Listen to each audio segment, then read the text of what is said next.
ونذيرا وداعيا إلى الله بإذنه وسراجا منيرا. أعوذ بالله من الشيطان الرجيم. إنا أنزلناه في ليلة القدر وما أدراك ما ليلة القدر ليلة القدر خير من 1000 شهر صدق اللہ مولانا العظیم. عزیزان محترم، 2-4 ہی دن رہتے ہیں ابھی کہ اللہ کا عظیم مہینہ رمضان شروع ہو جائے گا. اللہ سب کو عافیت والی زندگی نصیب فرمائے اور اس رمضان کے حقوق ادا کرنے کی ہم سب کو توفیق دے. یہ ایسا مہینہ کہ نبی علیہ الصلوۃ والسلام نے فرمایا کہ من افطر یوما من رمضان من غیر عذر ولا مرض، کہ جس نے ایک بھی روزہ بغیر کسی عذر یا بغیر کسی بیماری کے توڑا اور پھر لم یفطرہ لم یقضہ، پوری زندگی اگر روزہ رکھے تب بھی اس کا جو ثواب ہے وہ پورا نہیں کر سکتا. یہ الگ بات ہے کہ توڑنے والے کے لیے ایسے شخص کے اوپر کفارہ اور قضا دونوں ہیں، وہ تو اس جرم سے بچ جائے گا. جو ثواب اللہ نے رکھا ہے اس میں، جو عنایتیں اللہ کی ہو رہی ہیں اس میں، وہ تو اس سے تو محروم ہو گیا. تو یہ عظیم مہینہ ہے، برکتوں والا مہینہ ہے. اللہ کی رحمتیں جوش مار رہی ہوتی ہیں اس مہینے میں، اور اس مہینے سے جو فائدہ نہیں اٹھاتا اس کے بارے میں اس کو حدیث پاک میں محروم قرار دیا ہے. یہ شخص ازلی بدبخت ہے. بلکہ جو حدیث روزانہ ہی بنیاد پر ہم سنتے ہیں کہ آپ علیہ السلام منبر پر چڑھے اور ہر سیڑھی پر چڑھتے ہوئے آمین، دوسری پر پھر آمین، تیسری پر پھر آمین. صحابہ نے دریافت فرمایا کہ یا رسول اللہ، ایسی بات سنی جو اس سے پہلے نہیں تھی. آپ نے فرمایا کہ جبرائیل امین آئے تھے، اس نے 3 بددعائیاں دی اور میں نے آمین کہا. اب دیکھیں، جبرائیل امین فرشتوں میں سب سے بڑا اور مقدس فرشتہ، اور حضور نبی اکرم صلی اللہ علیہ وسلم کائنات میں سب سے افضل اعلی اللہ کی مخلوق. فرشتہ جبرائیل امین بددعائی دے رہا ہے اور حضور صلی اللہ علیہ وسلم اس پر آمین کہہ رہے ہیں. وہ ایک دونوں بددعائیاں دے رہے ہیں. اور مسجد نبوی جمعہ کا دن تو اس دعا کے قبول ہونے میں کوئی شک نہیں ہے. اس میں ایک شخص اس کے بارے میں فرمایا کہ جس کے اوپر رمضان آئے اور گزرے اور یہ اپنی مغفرت نہ کرا سکے، بدبختی آدمی، ہلاک ہو جائے آدمی. غرض اس کی یہ ہے کہ رمضان کا مہینہ اللہ کی طرف سے وہ عنایت ہے کہ جس کی ہم اگر قدر پہچانیں تو آدمی بالکل گناہوں سے پاک صاف ہو جاتا ہے اور درجات بڑے بڑے لے کر اس کا مستحق بنتا ہے. تو ایسا مہینہ اب چند ہی دنوں بعد شروع ہونے والا ہے. اس سلسلے میں بہت سارے حضرات مختلف سوالات پوچھتے ہیں. تو آج چونکہ اب رمضان، اس کے بعد دوسرا جمعہ نہیں آئے گا رمضان سے پہلے، تو چند ضروری مسائل جو روزوں کے متعلق ہے اس کا ارادہ کیا ہے. اللہ مدد فرمائے کہ یہ روزہ ہے کیا. ظاہری طور پر اس کا حکم یہ ہے کہ کھانا پینا اور جنسی مباشرت، اس سے صبح صادق سے لے کر غروب آفتاب تک پرہیز کرنا، یہ روزہ کہلاتا ہے. اس کے آداب، اس کی روح، میں اس پر بات نہیں کر رہا. میں اس مسئلے کی طرف بات کر رہا ہوں کہ ان چیزوں سے پابندی کرنی ہوتی ہے. نہ کھانا ہوتا ہے، نہ پینا ہوتا ہے، نہ جنسی جو جائز اپنی زوجہ کے ساتھ، اپنی بیوی کے ساتھ جو تعلق ہے وہ نہیں کرنا پڑتا. تو ان 3 چیزوں سے امساک، روکنا اپنے آپ کو، یہ روزہ کہلاتا ہے. تو یہ روزہ کس کے اوپر فرض ہے، کون رکھے؟ تو فمن شہد منکم الشہر فلیصم، اللہ کا حکم ہے کہ رمضان کا مہینہ جس نے پایا وہ روزہ رکھے. وہ اس روزے اس کے اوپر وہ مکلف ہے، الا یہ کہ مریض ہو، قرآن نے خود اس کو بتا دیا، بیمار ہو یا سفر میں ہو. فمن کان مریضا او علی سفر فعدۃ من ایام اخر، بیمار ہے آدمی یا سفر میں ہے تو اس کے لیے پھر روزہ نہ رکھنے کی اجازت ہے. لیکن یہ مطلب ہی معلوم ہونا چاہیے کہ بیمار سے مراد کون سا بیمار ہے، کس قسم کا بیمار ہے. کہ بیمار ایسا کہ جس کو ماہر ڈاکٹر، غیر غیر نہیں، صحیح ڈاکٹر کہہ دے کہ اگر آپ نے روزہ رکھا تو آپ کا مرض بڑھ جائے گا، یا آپ نے روزہ رکھا آپ کی زندگی خطرے میں ہے، یا آپ نے روزہ رکھا آپ کا کوئی عضو تلف ہونے کا خطرہ ہے، تو ایسی صورت میں پھر اس کو روزہ توڑنے کی ایسے مریض کو اجازت ہے۔ لیکن بعض صورتوں میں تو ضروری بھی ہوتا ہے، جان بچانا ضروری ہے۔ مثلا شوگر کا مریض ایسا مریض ہے، یہ شوگر بھی عام حالات میں اجازت نہیں ہوتی، شوگر کا مریض جس کو ڈاکٹر کہہ دے کہ آپ نے روزہ رکھا تو آپ کا مرض بڑھ جائے گا، آپ کے بدن میں کوئی عضو تلف ہو جائے گا، یا آپ کی جان کو خطرہ ہے، یا آپ کومے میں جا سکتے ہیں، تو ایسا مریض جان بچانا انسان کے اوپر فرض ہوتا ہے، تو ایسا شخص پھر روزہ نہ رکھے۔ باقی تھوڑی بہت بیماریاں، بخار ہے، سر میں درد ہوا، ایسی بیماریاں کہ جس سے کہ روزہ توڑنے سے کوئی یا رکھنے سے کوئی نقصان نہیں ہوتا، تو ان حالات میں یہ چھوٹی موٹی بیماریاں تو انسان کے ساتھ لگی رہتی ہے۔ تو یہ ہوا مرض کے بارے میں۔ یا سفر، کہ جو حد ہے سفر کا وہ پورا کرنے کے بعد اگر سفر میں آدمی ہے تو سفر کے دوران اس کو اجازت ہے کہ یہ روزہ توڑ دے، لیکن یہ اجازت ہے، بہتر یہ ہے کہ سفر کے دوران بھی روزہ رکھ ہی دے، کیونکہ بعد میں قضا تو کرنی ہی ہوتی ہے، بعد میں اس سفر کے روزے کی اور بیماری کے روزے کی قضا تو بعد میں ہے اس کے اوپر۔ تو اگر سفر کے دوران بہتر یہ ہے کہ آدمی رکھ لے، لیکن اگر توڑ بھی دے روزہ تو اس کو اجازت ہے۔ سفر سے بھی شرعی سفر، جہاں کے نماز قصر کرتے ہیں، پڑھتے ہیں ہم، وہاں روزے کی پھر اجازت ہے۔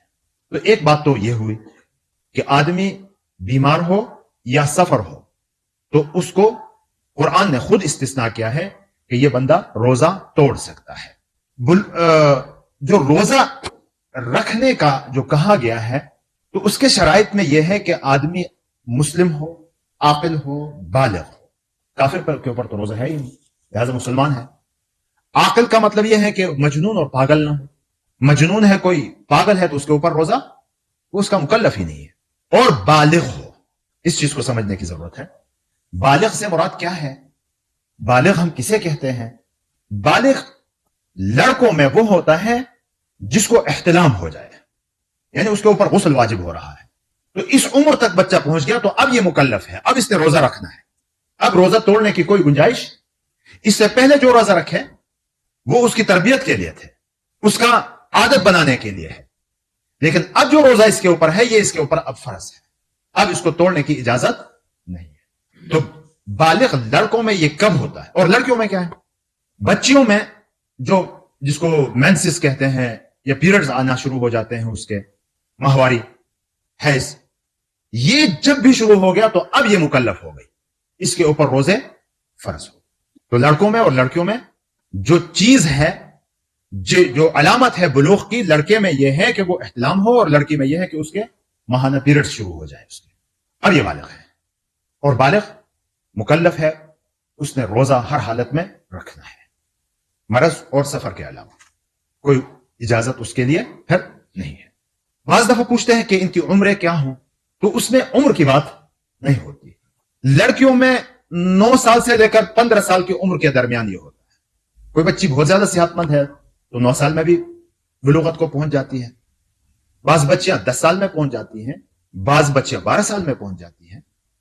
تو 15 سال تک، یعنی 9 سال سے لے کر 15 سال تک کے درمیان میں جب بھی اس کو یہ شروع ہو جائے تو یہ بالغ ہے، اب اس کے اوپر روزہ فرض ہے۔ 15 سال تک بھی نہ آئے تو اب 15 سال سے اوپر پھر آخری حد ہے، یہ 15 سال پورے ہو جائیں تو اب ہر حالت میں رکھنا ہے اس کو، پھر اس میں مینسز وغیرہ کا لحاظ نہیں رکھا جائے گا۔ 15 سال پورے ہو گئے تو اب روزہ اس نے رکھنا ہے۔ اور لڑکوں میں، لڑکے کبھی صحت مند بچے ہوں تو 12 سال میں ہو جاتے ہیں، کوئی 13 سال میں بھی ہو جاتا ہے، کوئی 14 سال میں، اور اس کی بھی آخری حد 15 سال ہے۔ تو کلیئر یہ مسئلہ، یعنی یہ چیز ہر ایک کو معلوم ہونی چاہیے کہ کم از کم حد کیا ہے لڑکی کا، 9 سال، اور زیادہ سے زیادہ 15 سال، اس دوران میں وہ ہو جائے تو جب بھی ہو جائے تو وہ بالغ، 15 سال کے بعد رکھے گی ہر حال۔ لڑکوں میں 12 سال سے لے کر 15 سال کے درمیان یہ ہو جاتا ہے عموماً، اور 15 سال کے بعد پھر اس نے رکھنا ہی ہے۔ اس سے پہلے جب بھی بلوغ کی یہ علامت اس کی آ جائے گی تو اب روزہ اس نے رکھنا ہے۔ اب یہ مکلف ہے، نمازیں بھی فرض ان کے اوپر، روزہ بھی فرض، شرعی احکام سارے ان کے اوپر آ گئے۔ جب یہ بات واضح ہو گئی تو اگلی بات جو سمجھنے کی ہے روزوں کے متعلق کہ ان تین چیزوں کے بارے میں جو میں نے بتایا کہ ان سے پرہیز کرنے کا نام روزہ ہے. ظاہری جو فتویٰ جس پر دیا جاتا ہے کہ اس کا روزہ ہو گیا اور اس کا نہیں ہوا تو وہ یہ تین چیزیں دیکھی جاتی ہیں: کھانا پینا اور جنسی تعلق. اب اگر کوئی بندہ رمضان کے مہینے میں یا کچھ کھا لیتا ہے یا کچھ پی لیتا ہے دن کے وقت میں یا کوئی اس سے مجامات ہو جاتی ہے تو اس کی تین صورتیں ہیں. اس کی کتنی صورتیں ہیں؟ تین صورتیں. یعنی آپ اگر میرے ساتھ توجہ کے ساتھ سن رہے ہیں اور میرے باتوں کا جواب مل رہا ہے تو میں سمجھوں گا کہ بات سمجھ میں آ رہی ہے، لہٰذا بات ذہنوں میں بھی آ جائے گی اور میں بھی بول سکوں گا. تو اس کی تین صورتیں ہیں: یا اس نے کھایا پیا بھولے سے، یا اس نے کچھ کھایا پیا قصدن، روزہ رکھا ہے اور قصدن اس نے کچھ کھایا پیا یا مجامات کی، یا کھایا پیا یا مجامت ہوئی اور غلطی سے ہوئی. یہ تین صورتیں ہیں: بھول کر، قصدن جان بوجھ کر، یا غلطی سے. تینوں کے احکام جدا جدا ہیں. ایک آدمی ہے، ایک ہی مثال دیتا ہوں میں اس کی تو سارے مسائل انشاءاللہ سمجھ میں آ جائیں گے. ایک آدمی ہے، وضو کرنے بیٹھ گیا، روزہ اس کو یاد تھا اور اس نے پانی ٹھنڈا مل گیا تو پی لیا. تو یہ کیا ہے؟ قصدن جان بوجھ کر روزہ توڑا. اس کو قصدن کہتے ہیں، جان بوجھ کر کیا. ایک آدمی ہے، وضو کرنے کے لیے بیٹھ گیا، کلی کر رہا تھا، روزہ اس کو یاد تھا، توڑنا نہیں چاہ رہا تھا، غلطی سے پانی منہ میں چلا گیا. اس کو قصدن نہیں کہتے، یہ غلطی سے ہوا. ہو گئے. ایک آدمی ہے، وضو کرنے بیٹھ گیا اور اب اس کو یاد ہی نہیں ہے کہ میرا روزہ ہے، بھولے سے اس نے پانی پی لیا، تو اس کو کہتے ہیں بھولے سے پیا. تو یہ تینوں الگ الگ چیزیں ہیں. جہاں قصدن جان بوجھ کر روزہ توڑے، اس کے بارے میں سخت وعید ہے، گناہ کبیرہ کا ارتکاب اس نے کیا. اب اس کا صرف جرمانہ اتنا ہے کہ یہ قضا بھی کر لے گا روزوں کی اور کفارہ بھی ادا کرے گا. جان بوجھ کر قصدن کھائے پیے یا مجامت جو بھی کام کرے تو ایسا توڑنے والا روزہ اس شخص کے اوپر قضا بھی ہے اور اس شخص کے اوپر کفارہ بھی ہے. جو حدیث میں نے پڑھی کہ یہ بندہ اگر پوری زندگی روزہ رکھے تو وہ ثواب کو تو نہیں پہنچتا، لیکن صرف اس کا جرمانہ ادا ہوگا، فرض اس کا ادا ہوگا. کب؟ جب اس کی قضا بھی کر لے گا اور اس کا کفارہ بھی ادا کرے. کفارہ کیا ہے؟ یا پھر 60 روزے پے در پہ رکھنا. 60 روزے پے در پہ رکھے گا یہ شخص، یعنی کہ 10 روزے رکھ کے پھر ایک افطار کر لیا تو پھر دوبارہ کرے گا، سرے سے شروع کرے گا. یہ اس کا جرمانہ ہے، کفارہ ہے. یہ تو ہوا مسئلہ قصدن روزہ توڑنے کا. دوسرا ہے غلطی سے ٹوٹا. آدمی کو روزہ یاد ہے، پتہ ہے کہ میں روزے سے ہوں، غلطی سے منہ میں پانی چلا گیا، یا نہا رہا تھا غلطی سے منہ میں پانی چلا گیا. جو غلطی سے کیا اس کے اوپر صرف قضا ہے، کفارہ نہیں ہے. دو باتیں ہو گئی. تیسرا، آدمی بھولے سے کھائے، اس کو یاد ہی نہیں کہ میرا روزہ ہے. اب جتنا کھائے، جتنی دفعہ بھی کھائے، نہ قضا ہے نہ کفارہ ہے. کلیئر؟ تینوں قسمیں سمجھ میں آ گئی نا. یعنی قصدن توڑے جان بوجھ کر تو اس کے اوپر قضا بھی ہے اور کفارہ بھی ہے. قصدن نہیں توڑا روزہ، اس نے غلطی سے ہو گیا، روزہ یاد ہے غلطی سے ہو گیا، اس کے اوپر صرف قضا ہے، کفارہ نہیں ہے. اور جو بھولے سے کھائے پیے یا بھولے سے جیسے بھی روزے کے خلاف کام ہو جائے، جتنا کھائے جتنی دفعہ کھائے، نہ قضا ہے اور نہ کفارہ ہے، اس کا روزہ ہے. یہ کیا ہے؟ روزہ ہے. اسی زمین میں ایک بات اور بھی یاد رہے کہ ایک آدمی کو آپ نے دیکھا کہ روزے سے ہے لیکن ٹھیک ٹھاک کھانے لگا، شروع ہو گیا، تو ہمارے لیے کیا حکم ہے؟ اس کو بتا دیں یا نہیں؟ اس کے بارے میں یہ ہے کہ اگر آدمی کوئی عمر رسیدہ بوڑھا نہیں ہے، کوئی بیمار نہیں ہے تو بتا دینا چاہیے اس کو. لیکن کچھ عمر رسیدہ ہے، کچھ بیمار قسم کا ہے تو جانے دو، کھانے دو اس کو، وہ بھولے سے کھا رہا ہے. تو یہ ہے چند ایک ضروری مسائل تھے، موٹے موٹے اہم مسائل. باقی جتنی باتیں ہیں، باقی جو اہم اور ضروری بات ہے کہ آدمی کا روزہ کب ٹوٹتا ہے. بات پوچھتے ہیں نا کہ بھائی میرا روزہ رہ گیا یا ٹوٹ گیا، پوچھ لیتے ہیں. تو یہ کب ٹوٹتا ہے، کب نہیں ٹوٹتا روزہ؟ یہ عام لفظ استعمال کر رہا ہوں ٹوٹنے کا. تو اس کے بارے میں کہ کوئی بھی کھانے پینے کی چیز پیٹ میں چلی جائے یا دماغ تک پہنچے براہ راست تو اس سے روزہ ٹوٹتا ہے، باقی سے روزہ نہیں ٹوٹتا. تو اس ضمن میں پھر بہت سارے مسائل آ جاتے ہیں. وہ کون کون سی چیزیں ہیں کہ جس سے روزہ ٹوٹتا ہے، وہ کون کون سی چیزیں ہیں کہ جس سے روزہ نہیں ٹوٹتا.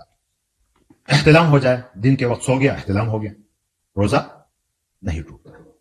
البتہ غسل کرتے وقت احتیاط کرے کہ کلی میں اور ناک میں پانی چڑھاتے ہوئے احتیاط کرے، بس روزہ اس کا نہیں ٹوٹتا۔ کوئی چیز سونگھ لی، خوشبو یا بدبو، سونگھنے سے روزہ نہیں ٹوٹتا۔ ہاں البتہ اس سونگھنے کی چیز میں کوئی اجزاء ایسے ہیں کہ جو سونگتے ہوئے اندر چلے جاتے ہیں، تو پھر وہ روزہ ٹوٹ جائے گا۔ ویسے خوشبو سونگ لی، کہیں سے گزر رہا ہے خوشبو آ رہی ہے، سونگ لی تو اسے روزہ نہیں ٹوٹتا۔ آنکھ میں دوائی ڈالے، اس سے روزہ نہیں ٹوٹتا۔ اگرچہ بعض دفعہ آنکھ میں دوائی ڈالنے سے شکی مزاج قسم کے لوگ کہتے ہیں کہ حلق میں بھی اس کا ذائقہ پتہ چل گیا، کچھ بھی نہیں ہوتا، روزہ نہیں ٹوٹتا اس سے۔ کان میں دوائی ڈالے تو اس کے دو صورتیں ہیں۔ مفتابی قول یہ ہے کہ کان، بعض لوگوں کے کان کا پردہ پھٹا ہوا ہوتا ہے، تو اس وقت اگر کوئی دوائی کان میں ڈالے تو وہ سیدھے حلق کے اندر سے ذریعے نیچے چلی جاتی ہے یا دماغ کی طرف چلی جاتی ہے، دماغ کی طرف نکل جاتی ہے۔ پردہ پھٹا ہوا ہو تو تب تو احتیاط کرنی چاہیے، پردہ نہیں پھٹا ہے تو کان میں دوائی ڈالنے سے بھی روزہ نہیں ٹوٹتا، لیکن اس میں احتیاط زیادہ اچھا ہے۔ انجیکشن لگانا، روزہ ہے آدمی کا، کوئی سا بھی انجیکشن آدمی لگا لے اس سے وہ روزہ نہیں ٹوٹتا۔ یہ مسئلہ بار بار پوچھا جاتا ہے کہ میں بیمار ہوں، انجیکشن لگوا رہا ہوں تو روزہ ٹوٹے گا یا نہیں؟ تو روزہ نہیں ٹوٹتا اس سے۔ انجیکشن چاہے آپ پٹھے والا ہو، گوشت کا جسے ہم کہتے ہیں، یا رگ کا ہو، کسی سے بھی روزہ نہیں ٹوٹتا، جس قسم کا بھی ہو انجیکشن۔ البتہ بعض دفعہ کہتے ہیں کہ رمضان میں کمزور نہ ہو جاؤں، اس لیے دن کے وقت وہاں جا کے طاقت کے لیے کوئی لگوا لیتے ہیں، تو اسے کراہت آ جاتی ہے، لیکن روزہ پھر بھی ٹوٹتا نہیں ہے۔ خون لگایا، خون کسی کو دینا یا کسی سے لینا، دونوں صورتوں میں روزہ نہیں ٹوٹتا۔ کلیئر ہو رہی ہیں باتیں؟ دانت سے خون نکل آئے اور اندر چلا جائے تو اس کی دو صورتیں ہیں، تھوک زیادہ ہے یا خون زیادہ ہے۔ اگر خون کم ہے تو روزہ نہیں ٹوٹتا۔ مثلا خون زیادہ اور کم ہونے کا مقدار کیسے پتہ چلے گا؟ حلق میں اس خون کا ذائقہ آ گیا تو اس کا مطلب ہے کہ خون زیادہ ہے، ذائقہ نہیں آیا تو خون زیادہ نہیں ہے۔ تو میں آسان کر رہا ہوں نا، روزے کو آسان بنا رہا ہوں، تو روزہ اس سے نہیں ٹوٹتا۔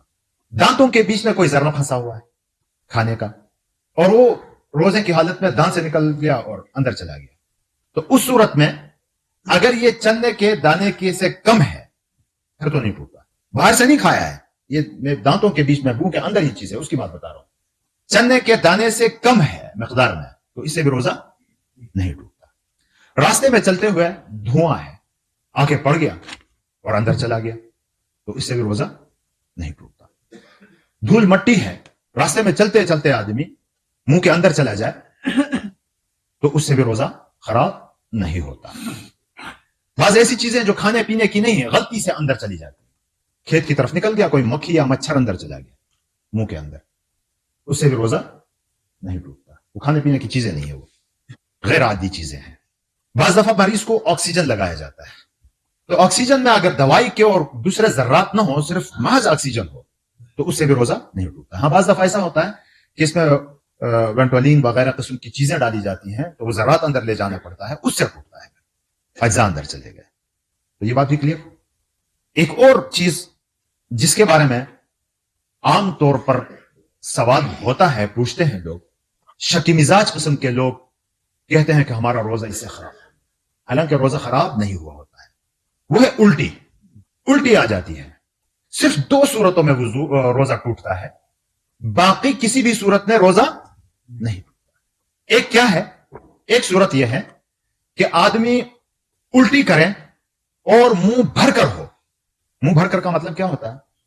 منہ بھر کر کا مطلب یہ ہوتا ہے کہ جس کو کنٹرول نہ کر سکے آدمی، اس کو ہم کہتے ہیں کہ یہ منہ بھر کر الٹی ہوئی، اور یہ واپس اندر لے جائے، منہ بھر کر ہو اور واپس اندر چلی جائے۔ ایک صورت یہ ہے، روزہ خراب ہو جاتا ہے، اس کا ٹوٹ جاتا ہے اس سے۔ یعنی تھوڑی بہت ہو، بعض دفعہ کہتے ہیں اگائی آ جاتی ہے اور ڈکاریں آنے لگتی ہے، کہتے ہیں کہ منہ میں کڑواہٹ سی محسوس ہو گئی اور دھت چکری لو، اس قسم کی باتیں کرتے ہیں نا، اس سے روزہ خراب نہیں ہوتا، اس سے روزہ اپنی جگہ برقرار ہے، وہ خراب نہیں ہوا، نہیں ٹوٹا ہے روزہ۔ ان چھوٹی موٹی چیزوں سے روزہ، الٹی کب؟ جب منہ بھر کر ہو اور پھر صرف منہ بھر کر ہی نہ ہو، واپس بھی لے جائے وہ، تب روزہ ٹوٹتا ہے۔ کلیئر؟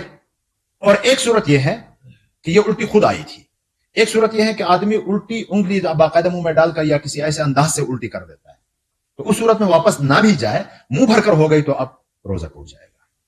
صرف ان دو صورتوں میں، الٹی کی صورت میں روزہ ٹوٹتا ہے، باقی الٹی ملٹیوں سے روزہ خراب نہیں ہوتا۔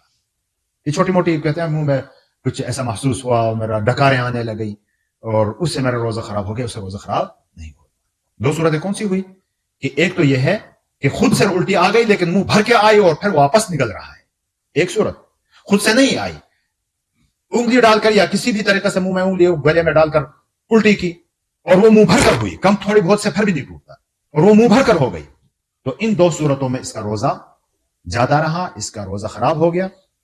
باقی الٹیوں سے، باقی چھوٹی موٹی ڈھکاروں سے اور منہ میں کڑواہٹ آنے سے اس سے روزہ خراب نہیں ہوتا۔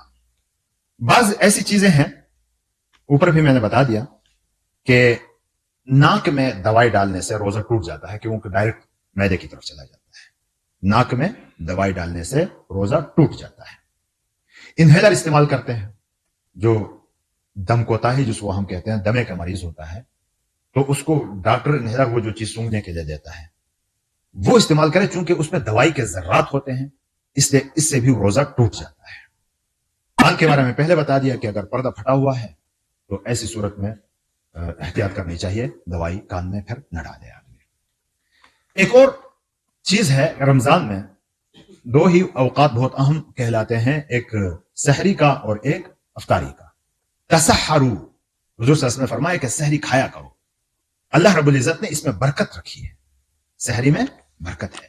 برکت کیا ہے کہ دنیاوی اعتبار سے یہ برکت ہے کہ آدمی کا بدن ٹھیک رہتا ہے، اور اس کو نفسیاتی طور پر بھی کہتا ہے کہ میں نے سحری میں کھانا کھایا ہے، اس لیے روزہ اتنا زیادہ سخت نہیں لگتا آدمی۔ تو یہ تو ظاہری اعتبار سے ہے، اور آخرت کے اعتبار سے بھی بابرکت چیز ہے کہ نبی پاک صلی اللہ علیہ وسلم کی سنت ہے، اور سنت پر عمل کریں گے تو ظاہر ہے کہ آخرت میں اس کا ثواب ملتا ہے۔ تو سحری کھایا کرو، کیونکہ اس میں اللہ نے برکت رکھی ہے۔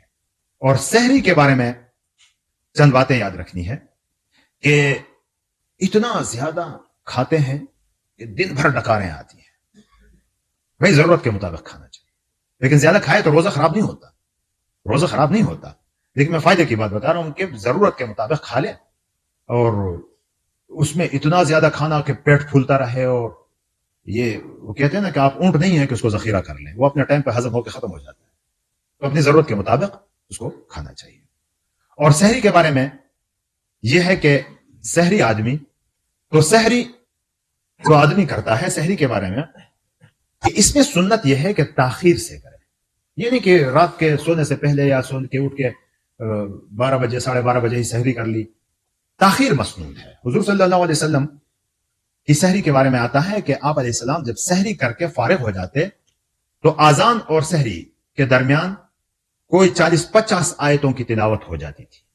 اتنا بھی نہیں کہ بیٹھا آدمی رہے اور بس سائرن کا انتظار کرے اور سائرن ہوتے ہی فوراً پانی منگوایا جاتا ہے، اتنا بھی تاخیر نہیں کرنی ہے اس میں، لیکن اس کا وقت ہے صبح صادق کا، صبح صادق آخری ہے یہ، اس کے بعد کچھ کھا پی لے تو اس کا روزہ نہیں ہوا۔ صبح صادق کا وقت ہے، اور اسے کوئی 2-4-5 منٹ پہلے ختم کر دے، 2 منٹ 3 منٹ 4 منٹ 5 منٹ پہلے ختم کر دے، لیکن اس سے زیادہ پیچھے چلے جانا یہ سنت سے نہیں ہے۔ تو سحری تاخیر کا مطلب یہ نہیں کہ بالکل سائرن کے وقت میں ہی سارا کچھ ہو رہا ہے، یا صبح صادق کے وقت کے قریب بالکل 1 منٹ رہتا ہے اور یہ دبا رہا ہے، تو وہ بھی نہیں ہے۔ اس میں عام طور پر کوتاہی یہ ہوتی ہے، ایک اور چیز اس میں کوتاہی ہوتی ہے کہ یہاں اصل وہ وقت ہے صبح صادق کا، اذان نہیں ہے۔ اذان نماز کے لیے ہے، اذان جو ہوتی ہے یہ نماز کی چیز ہے۔ اب یہ مؤذن کے لیے مسئلہ بنتا ہے کہ عین اس وقت اگر 1 منٹ پہلے اذان دے دے تو اذان پہلے ہو گئی، نماز کے لیے اذان نہیں ہوئی۔ اگر 1 منٹ تاخیر سے دے دے تو پھر روزہ خراب کر دیتے ہیں لوگ اذان کو دیکھ کر، کیونکہ 1 سیکنڈ بھی اوپر ہو گیا اور آپ نے کچھ کھا لیا پی لیا تو روزہ خراب ہو گیا۔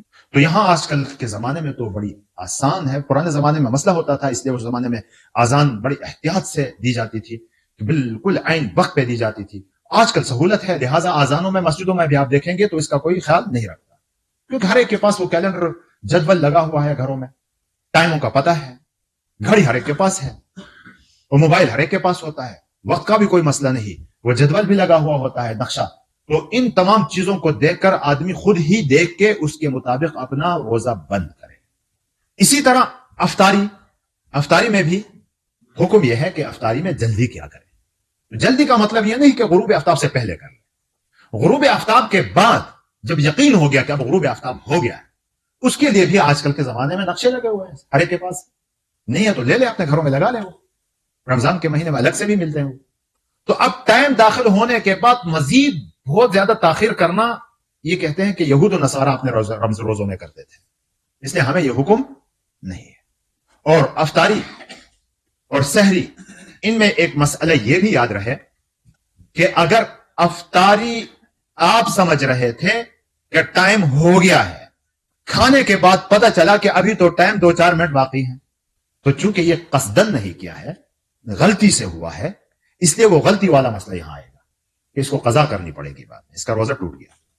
اسی طرح سحری کے وقت میں، وقت سحری کا ہے، اور سحری کے وقت میں یہ بندہ سمجھ رہا تھا کہ ابھی ٹائم باقی ہے، 1-2 گھونٹ پانی پی لیا، پانی کا لیا اس نے، یا کوئی کھانے کی چیز کھا لی، اور بعد میں پتا چلا کہ بھائی ٹائم تو ہو چکا تھا. تو یہ بھی غلطی سے ہوا ہے، قصدن نہیں کیا ہے، اس لیے یہ بھی بعد میں قضا کر لے گا، اس کے اوپر کفارہ وغیرہ کچھ نہیں ہے. تو یہ چند ضروری باتیں تھی. آنکھ نہ کھلی، بلکہ اس سے بھی پہلے ایک بات یاد رکھیں کہ نیت، بعض اس غلط فہمی میں ہوتے ہیں کہ بھائی آنکھ نہیں کھلی اور میں نے نیت نہیں کی تھی لہٰذا روزے کا کیا بنے گا. بہت سارے لوگ پوچھتے ہیں یہ مسئلہ. نیت ضروری ہے، لیکن رات ہی سے آپ نیت کر لیتے ہیں کہ صبح میں روزہ رکھوں گا، کافی ہے. یہ باقاعدہ یہ جو دعات پڑھی جاتی ہے، نوائی تو کیا ہے، اور بسو میں غد نوائی تو من شہر رمضان، یہ کوئی ایسی دعا نہیں ہے کہ جو ضروری ہو. ضروری چیز یہ ہے کہ آپ کے دل میں ارادہ ہو گیا کہ صبح مجھے روزہ رکھنا ہے، بس نیت ہو گئی ہے. آپ کا سحری کے لیے اٹھنا ہی یہ نیت ہے. آپ سحری کے لیے اٹھ گئے نا، کس لیے اٹھے ہیں؟ روزہ رکھنے کے لیے تو اٹھے، تو یہی تو نیت ہے. تو یہ نیت ضروری ہے. اور باقی پورا رمضان میں آپ نے، پورا رمضان کے لیے بھی آپ نے نیت کی ہوئی ہے کہ میں روزہ کوئی بھی افطار نہیں کروں گا، میں سارے روزے رکھوں گا. اور پھر رات سے آپ نے نیت کی ہوئی ہوتی ہے کہ صبح اٹھ کے مجھے روزہ رکھنا ہے. اور اگر بالفرض نہ بھی اٹھ سکے تو رات کو آپ نے نیت کی ہے، اب آپ کا روزہ نیت ہو گئی ہے. وقت داخل ختم ہونے کے بعد آپ کچھ کھائیں گے پیئیں گے نہیں، یہ روزہ آپ کا ہو گیا. یہ چیزیں ضروری مسائل تھے. اور اس کے علاوہ بھی میرے خیال سے امید ہے کہ موٹی موٹی ساری باتیں آ گئی اور اصولی باتیں بھی آ گئی، اور ہر ایک انشاءاللہ تعالی سمجھ بھی گیا ہوگا، ان مسائل کے واقف بھی ہوا ہوگا. پھر بھی اگر کوئی مسئلہ پیش آئے تو خود سے کوئی فیصلہ نہ کریں. علماء کرام موجود ہیں الحمدللہ، ہر جگہ موجود ہیں، تو مسائل پوچھا کریں. اور چھوٹی چھوٹی باتوں پر بعض لوگ کہتے ہیں کہ روزہ ہمارا خراب ہو گیا، بعض مائیں کہہ دیتی ہیں لڑکوں سے کہ آپ کا تو روزہ جاتا رہا، ختم ہو گیا، لہٰذا آپ کھائیں پیئیں. تو ان چیزوں کا خیال رکھیں. اللہ تبارک و تعالی رمضان کے پورے مہینے کی اس کا قدر کرنے کی ہم سب کو توفیق دے، اور اس کی جو برکات ہیں وہ ہمیں نصیب فرمائیں، اور اس کے حقوق ادا کرنے کی ہم سب کو توفیق دیں. ہر قسم کی ظاہری باطنی بیماریوں سے ہماری حفاظت فرمائے. وآخر دعوانا الحمدللہ رب العالمین.